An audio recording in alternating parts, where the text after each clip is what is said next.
ராகுல் காந்தி பங்கேற்கும் புதுச்சேரியின் தவேகா பொதுக்கூட்டம். அதிர்ச்சியில் ஒட்டுமொத்த அரசியல் களம். திடீர் திருப்பத்தில் தமிழக வெற்றிக் கழகம். புதுச்சேரி உப்பளத்தில் காலை 10:30 மணிக்கு தமிழக வெற்றிக் கழக தலைவர் விஜயின் புதுச்சேரி மாநில மக்கள் சந்திப்பு நிகழ்ச்சி நடைபெறுகிறது. காவல்துறை வழிகாட்டு நெறிமுறைகளின்படி இந்த நிகழ்ச்சிக்கு புதுச்சேரியைச் சேர்ந்த QR குறியீட்டுடன் கூடிய நுழைவுச்சீட்டு வைத்திருக்கும் 5000 பேர் மட்டுமே அனுமதிக்கப்படுகிறார்களாம். புதுச்சேரியை ஒட்டியுள்ள தமிழக மாவட்டங்கள் உட்பட தமிழகத்தைச் சேர்ந்த யாருக்கும் கண்டிப்பாக அனுமதி கிடையாது என்று கூறப்பட்டுள்ளது. கட்சியினரும் பொதுமக்களும் இதற்கு முழு ஒத்துழைப்பு தருமாறு அன்புடன் கேட்டுக்கொள்கிறோம் என்றும் பொதுச்செயலாளர் புஷி ஆனந்த் தரப்பில் கேட்டுக்கொள்ளப்பட்டுள்ளதாம். பாரம்பரியமாக திமுக வெர்சஸ் அதிமுக என இருமுனை போட்டியை கண்ட தமிழகமானது தற்போது விஜயின் தமிழக வெற்றிக் கழகம் வருகையால் ஒரு முப்பரிமாண போட்டிக்களமாகவே மாறியிருக்கிறது. இந்த மாற்றத்தின் விளைவாக தேர்தல் முடிவுகளில் 2 தெளிவான சாத்தியக்கூறுகள் மட்டுமே இருக்கக்கூடும் என்று டெல்லி தனியார் நிறுவனம் சமீபத்தில் நடத்திய கருத்து கணிப்பு அதிர்ச்சி தகவலை வெளியிட்டுள்ளதாக கூறப்படுகிறது. அதில் ஒன்று என்னவென்றால், விஜய் தலைமையில் தவேகா ஆட்சி அமைப்பது, மற்றொன்று அறுதி பெரும்பான்மை இல்லாத, அதாவது தொங்கு சட்டமன்றம் ஏற்படுவது. சமீபத்தில் வெளிவந்த சில கருத்து கணிப்புகள் தமிழக அரசியல் போக்கு பற்றிய முக்கியமான தகவலை வெளியிடுகின்றன. தற்போதைய கள நிலவரப்படி விஜயின் தவேகா அதிமுகவின் பாரம்பரிய வாக்குகளையும் திமுக மீது அதிருப்தி கொண்ட நடுநிலை வாக்குகளையும் கணிசமாக பிரிக்கும் சக்தி வாய்ந்ததாக கருதப்படுகிறது. அதிமுகவில் ஏற்பட்டுள்ள உட்கட்சி பிளவு மற்றும் தவேகாவின் நேரடி வாக்குப்பிரிவு ஆகியவற்றால் அதிமுகவின் வாக்கு வங்கி பெரிதும் பாதிக்கப்படும் வாய்ப்பு இருக்கிறதாம். இதனால் பல தொகுதிகளில் அதிமுக 3வது இடத்திற்கு தள்ளப்படலாம் என்ற அச்சம் அதன் தலைமைக்கே ஏற்பட்டிருக்கிறது. நடிகர் விஜயின் கவர்ச்சி, மிஸ்டர் கிளீன் ஆகிய அரசியல் மற்றும் இளைஞர்களின் ஆதரவு ஆகியவற்றின் பலத்தால் தவேகா திடீரென பெரிய வாக்கு சதவீதத்தை பெற்று திமுக மற்றும் அதிமுகவிற்கு போட்டியாகவோ அல்லது ஒரு பிரதான எதிர்க்கட்சியாகவோ உருவெடுக்கலாம் என்றும் கூறப்படுகிறதாம். தமிழகத்தில் வலுவான கூட்டணி அமைத்து திமுகவின் வெற்றியை தடுத்து அதன் மூலம் எடப்பாடி பழனிசாமியை தங்கள் கட்டுப்பாட்டில் வைக்க வேண்டும் என்று பாஜக மேலிடமும் திட்டம் தீட்டி வருகிறது. இந்த திட்டத்தின் ஒரு பகுதியாக EPSன் எதிர்ப்பாளர்களான OPS, TDV போன்றோரை NDA கூட்டணியில் இணைக்க முயற்சிகளும் மேற்கொள்ளப்பட்டு. ஆனால் தவேகாவின் எதிர்பாராத எழுச்சியும் அதிமுகவின் வாக்கு வங்கி சிதறலும் அதிருப்தியாளர்களை இணைத்தாலும் அதிமுக தலைமையிலான NDA கூட்டணி பின்னடைவில் தான் இருக்கும் என கூறப்படுகிறது. எனவே டெல்லி மேலிடத்தின் திட்டத்தில் பெரிய பின்னடைவை ஏற்படுத்தியிருக்கிறது. இப்படிப்பட்ட நிலையில்தான் புதுச்சேரி உப்பளத்தில் தமிழக வெற்றிக் கழக தலைவர் விஜயின் புதுச்சேரி மாநில மக்கள் சந்திப்பு நிகழ்ச்சியானது நடைபெறுகிறது. அதில் கர்ப்பிணி பெண்கள், கைக்குழந்தையுடன் இருக்கும் சகோதரிகள், முதியவர்கள், உடல்நலம் குன்றியோர், பள்ளி சிறுவர் சிறுமியர், மாற்றுத்திறனாளிகள் ஆகியோருக்கு இந்த மக்கள் சந்திப்பு நிகழ்ச்சியில் கலந்து கொள்வதற்கு அனுமதி இல்லை என்றும் அதனை வீட்டில் இருந்தபடியே நேரலையில் காண்கலாம் என்றும் தமிழக வெற்றிக் கழகம் சார்பில் கேட்டுக்கொள்ளப்பட்டுள்ளது. அதேபோல தேர்தல் ஒரு 4 முனை போட்டியாக, அதாவது திமுக, அதிமுக, தவேகா, நதக என மாறினால் எங்கும் யாருக்கும் அறுதி பெரும்பான்மை கிடைக்காமல் தமிழக அரசியலில் பாஜகவின் இலக்கு சிதைந்து போகும் அபாயமும் இருக்கிறது. இந்த நிலையிலோ 234 தொகுதிகள் கொண்ட தமிழக சட்டமன்றத்தில் ஆட்சி அமைக்க 118 தொகுதிகளில் வெற்றி பெற வேண்டும். ஒருவேளை எந்த கட்சிக்கும் இந்த எண்ணிக்கையை எட்ட முடியாமல் போனால் தொங்கு சட்டமன்றம் என்ற சூழல் ஏற்படுமாம். இச்சூழலில் அரசாங்கம் அமைக்க ஒருவித குதிரை பேரம் அல்லது அரசியல் நிலையற்ற தன்மை நிலவலாம்.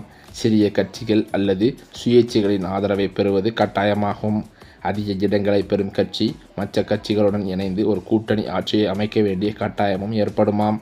இச்சூழலில்தான் OPS, TDV போன்றோர் அவர்கள் பெற்ற இடங்களை பொறுத்து பேரம் பேசும் சக்தியாக மாற வாய்ப்பும் இருக்கிறது.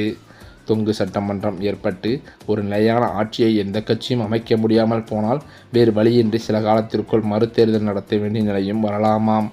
இது மிகவும் அரிதானது என்றாலும் அரசியல் ஸ்திரத்தன்மையை கருத்தில் கொண்டு இதற்கான வாய்ப்பும் இருக்கிறது. மறுதேர்தல் நடந்தால் அது நடிகர் விஜயின் தவேகாவிற்கு லாபமாக அமையவே அதிக வாய்ப்பு இருக்கிறது. முதல் தேர்தலில் தனக்கு போதிய இடங்கள் கிடைக்காமல் போனாலும் திராவிட கட்சிகளின் ஆதிக்கத்தை உடைத்த பெருமை அவருக்கு கிடைக்கும் என்றே சொல்லப்படுகிறது. ஏனென்றால் குறுகிய காலத்தில் மறுதேர்தல் வரும்போது மாற்றத்தை விரும்பும் மக்கள் குழப்பங்கள் நிறைந்த பழைய கட்சிகளை தவிர்த்து விஜய்க்கு அதிக இடங்களை கொடுத்து ஒரு தெளிவான ஆட்சியை ஏற்படுத்த முனைவார்களாம். 2026 தேர்தல் முடிவுகள் தமிழகத்தில் இதுவரை காணாத ஒரு புதிய அரசியல் சகாப்தத்தை உருவாக்கும். தேர்தல் களத்தில் உள்ள போட்டியின் காரணமாக தேர்தல் முடிவுகள் 2 தெளிவான பாதைகளை மட்டுமே சுட்டிக்காட்டுகின்றன. ஒன்று, விஜயின் எழுச்சி மற்றும் தனிப்பெரும் கட்சி ஆட்சி, அல்லது 2, 3 கட்சிகளும் வாக்குகளை பிரித்து யாருக்கும் மெஜாரிட்டி இல்லாத தொங்கு சட்டமன்றம். திராவிட கட்சிகளின் பாரம்பரிய அரசியலுக்கும் விஜயின் மாற்று அரசியலுக்கும் இடையேயான இந்த போட்டி பெரும் பரபரப்பை ஏற்படுத்தியிருக்கிறது. அதே சமயம் பார்த்தால் அதிமுகவானது கொங்கு மண்டலத்தில் வலிமையாக இருந்தோறும் சூழலில் அங்கு அதன் செல்வாக்கை அடியோடு சறுக்கும் வகையில் முக்கிய அமைச்சர்களின் விலகல் தொடர்ந்து வருகிறது.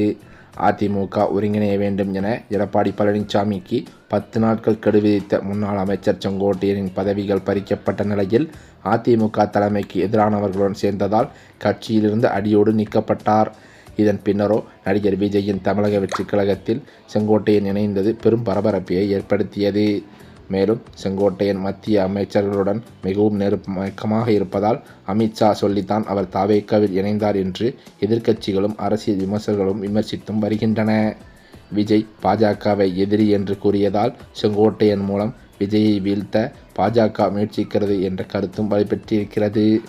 இதனை செங்கோட்டையன் அறவே மறுத்திருந்தாலும் இந்த நிலையில் இது குறித்து பாஜக மாநில தலைவர் நயினாரிடம் கேட்டபோது கூட அறநிலைத்துறை அமைச்சர் சேகர் பாபுவை பார்த்து பேசிவிட்டு தான் செங்கோட்டையன் தாவேக்காவிற்கு சென்றிருக்கிறார் என்று அவர் கூறியிருப்பதும் ஒரு சில சர்ச்சையை ஏற்படுத்தியுள்ளது.